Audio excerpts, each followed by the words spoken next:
Europe లో భారతీయులకు free education. మరిన్ని వివరాలకు విదేశ్ కన్సల్ట్ 9676502888.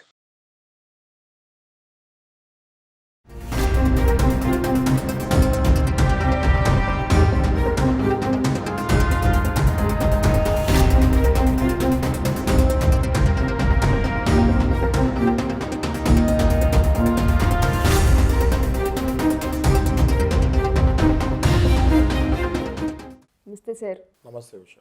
బీహార్లో వైరల్ అవుతున్న ఒక న్యూస్ గురించి మనం విన్నాం. ఆడపిల్లని గర్భవతిని చేస్తే 13 లక్షల రూపాయలు ఇస్తాము అని, ఒకవేళ గర్భవతిని చేసే దాంట్లో ఫెయిల్ అయితే 5 లక్షలు ఇస్తామని చెప్పి ఆఫర్ని ఇచ్చారని చెప్తున్నారు. అదొక జాబ్గా పెట్టారని కూడా మనం వింటూ ఉన్నాం. అసలు ఇంత నీచమైన దాన్ని ఏ విధంగా చూడాలి అంటారు? అంటే ఒక అమ్మ అవడం అనేది ఒక మాతృత్వాన్ని అంత ఈజీగా ఇన్ని లక్షలు ఇస్తామని ఆడపిల్లల్ని పంపించి గర్భవతులను చేసి ఈ బిజినెస్ ఏంటి సార్? అసలు దీని గురించి ఏం మాట్లాడొచ్చు? వీళ్ళు కనుక ఆల్రెడీ దొరికారు, అరెస్ట్ చేశారు కొంతమందిని చెప్తున్నారు. ఎటువంటి శిక్షలు, సెక్షన్స్ ఉన్నాయి? ఇంకా బయట ఎవరైనా ఇట్లాంటివి ప్లాన్ చేస్తున్నా, ఆలోచన ఉన్నా మనం వాళ్ళకి ఏం వార్నింగ్ ఇవ్వచ్చు అంటారు? ఇది all India pregnant job service అని ఒకళ్ళు పెడతాం జరిగింది. ఓకే, ఇల్లీగల్గా. ఇందులో రిజిస్ట్రేషన్ చేసుకోవాలి అంటే అబ్బాయిలు 799 రూపీస్ కట్టాలి రిజిస్ట్రేషన్కి. అదో బిజినెస్ చూడండి. 799 రూపీస్ కట్టి రిజిస్ట్రేషన్ చేసుకోవాలి.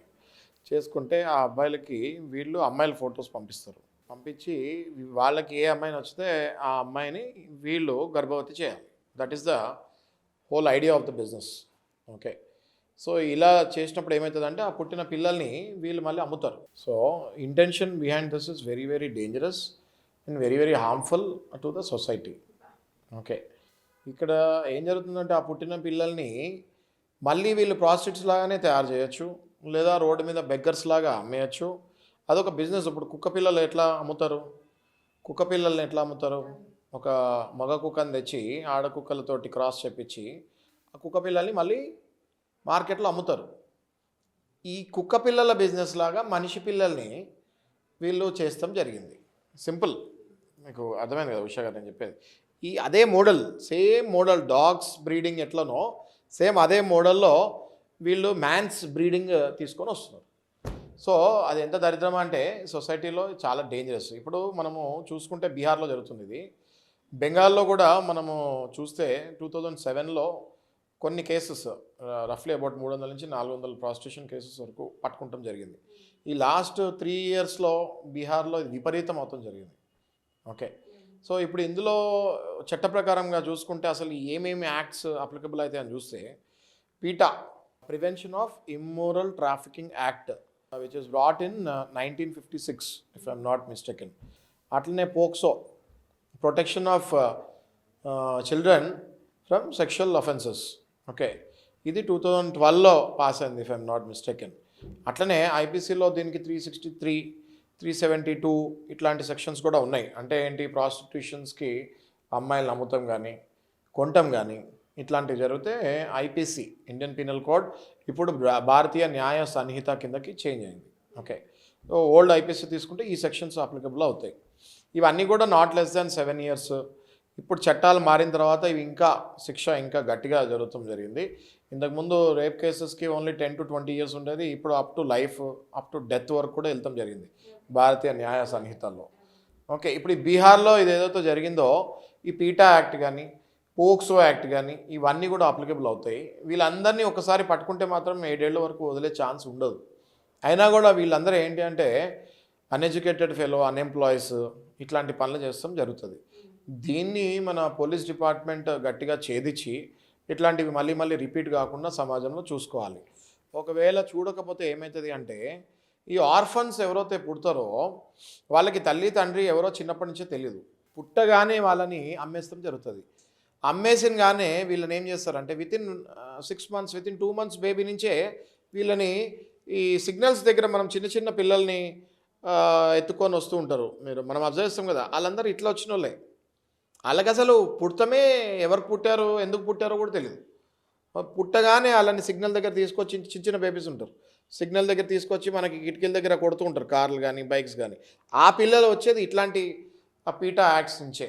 ఓకే, సో ఇది మనం ఇమ్మీడియట్గా పోలీస్ వాళ్ళు ఛేదించి మన రాష్ట్రంలో కూడా ఇట్లాంటివి రాకుండా, ఇప్పుడు బీహార్లో జరిగింది, బీహార్లో జరిగింది అంటే అది ఒకవేళ పట్టుకోకపోతే వేరే రాష్ట్రాలకు కూడా వ్యాపిస్తుంది, అంతే కదా.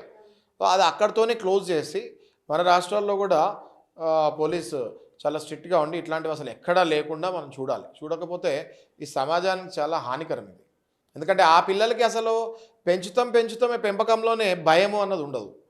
ఓకే, ఇది తప్పు అని చెప్పేవాళ్ళు ఉండరు. ఇప్పుడు తల్లిదండ్రులు ఉంటే ఇది తప్పు, ఇది కరెక్ట్, ఇది రాంగ్ అని చెప్తారు. వాళ్ళు పెరుగుతామే అసలు ఏది తప్పు ఏది కరెక్ట్ కదా అని తెలుస్తూ అలా పెరుగుతుంటే తెలియదు, వ్యత్యాసమే తెలియకపోతే రేపొద్దున అసలు వాళ్ళు ఏం చేస్తారు? సమాజంలో వెళ్ళి సూసైడ్ బాంబర్స్ తయారవ్వచ్చు, రేపిస్టులు తయారవ్వచ్చు, లేకపోతే సీరియల్ కిల్లర్స్ తయారవ్వచ్చు. వాళ్ళకి ఇంకా భయమే ఉండాలి, అదే నా పని అని బతుకుతారు వాళ్ళు. సో ఇది చాలా most dangerous thing what happened in Bihar. దీన్ని తీవ్రంగా ఖండించాలి మనము, దీన్ని మళ్ళీ స్ప్రెడ్ కాకుండా చూడాలి. మీరు చెప్తుంటే అది వణుకొస్తుంది సార్ వినడానికే. కరెక్ట్, పసి పిల్లల్ని అలా చేసి. కరెక్ట్. ఇంకోటి సార్, ఆడపిల్లలు ఎవరైతే ఈ ఫొటోస్ ఇచ్చి సెలెక్ట్ చేసుకునే ప్రాసెస్ని ఎంకరేజ్ చేస్తున్నారో ఆడపిల్లల సైడ్ అసలు ఏ విధంగా మనం చూడాలి అంటారు? ఇది కొంతమంది ఆడపిల్లలు మళ్ళీ అదే బీద స్థితిలో ఉండి దరిద్రంలో ఉండి వచ్చే వాళ్ళు ఉంటారు. ఓకే, వాళ్ళని ఏం చేస్తారంటే వెంటనే పీటా యాక్ట్ కిందనే బుక్ చేస్తారు. బుక్ చేసి వాళ్ళని షెల్టర్స్కి పంపిస్తారు, ప్రొటెక్షన్ షెల్టర్స్కి పంపించి అక్కడ వాళ్ళని మళ్ళీ అసలు ఎడ్యుకేషన్ ఇచ్చి అసలు సమాజంలో ఎలా బతకాలి, బతుకుతానికి ఎన్ని మార్గాలు ఉన్నాయి, ఇది అసలు బతికే మార్గం కాదు అని వాళ్ళకి నేర్పించి ఒక 2-3 ఏళ్ళు వాళ్ళు షెల్టర్స్లో ఉంచి హ్యాండీక్రాఫ్ట్స్ కానివ్వండి, లేకపోతే చీరలు అల్లుతాము, కార్పెంటర్ వర్క్, టైలరింగ్ ఇట్లాంటివి ఏదైనా చూపించి వాళ్ళని ఒక వృత్తిలోకి, వేరే సమాజంలో రెస్పెక్ట్ఫుల్గా బతికే వృత్తిలోకి దింపుతానికి ట్రై చేస్తారు. ఏది మన అధికారులు, ఈ ఉమెన్ వెల్ఫేర్ అసోసియేషన్స్ కానివ్వండి, చైల్డ్ ప్రొటెక్షన్ హోమ్స్ కానివ్వండి. మనం లాస్ట్ టైం చాలా డిస్కస్ చేస్తాం. చైల్డ్ ప్రొటెక్షన్ ఆఫీసర్స్ ఉంటారు, చైల్డ్ ప్రొటెక్షన్ టీమ్స్ ఉంటాయి. వాళ్ళందరూ వెళ్ళి ఇట్లాంటి పిల్లలు దొరికితేమో వీళ్ళని తీసుకెళ్ళి ఆ పిల్లలు చదివిస్తారు. ఇట్లాంటి అమ్మాయిలు దొరికితే వీళ్ళని తీసుకెళ్ళి ఎడ్యుకేట్ చేసి, మరీ చిన్న పిల్లలు ఉంటే ఎడ్యుకేట్ చేసి వాళ్ళని మళ్ళీ జాబ్స్ వచ్చేటట్టు చూస్తారు. ఒక మధ్యతరగతి స్త్రీలు ఉంటే వాళ్ళని తీసుకెళ్ళి అల్లుకుంటామో, లేకపోతే ఇట్లాంటి టైలరింగ్ ఏదో ఒకటి జీవన ఉపాధి వచ్చే మార్గం చూపించి వాళ్ళని మళ్ళీ సొసైటీలోకి మళ్ళీ వదిలేస్తారు. ఎందుకంటే అందులో వాళ్ళ తప్పేం ఉండదు. ఎవరైతే ఇది నిర్వహిస్తారో వాళ్ళని మాత్రం కఠినంగా వాళ్ళపైన శిక్షలు పడతాయి. అప్ టు 20 years వరకు పడే ఛాన్సెస్ ఉంటాయి. Thank you so much sir. ఇదొక అవేర్నెస్ ప్రోగ్రామ్. ప్రతి ఆడపిల్లలు కూడా గమనించి ముందుకెళ్లాల్సిన అవసరం ఉంది. ఎంత పరిస్థితులు ఎంత తారుమారైనా ఇటువంటి చర్యలకి పాల్పడకూడదని కోరుకుందాం. Thank you sir. Thank you so much.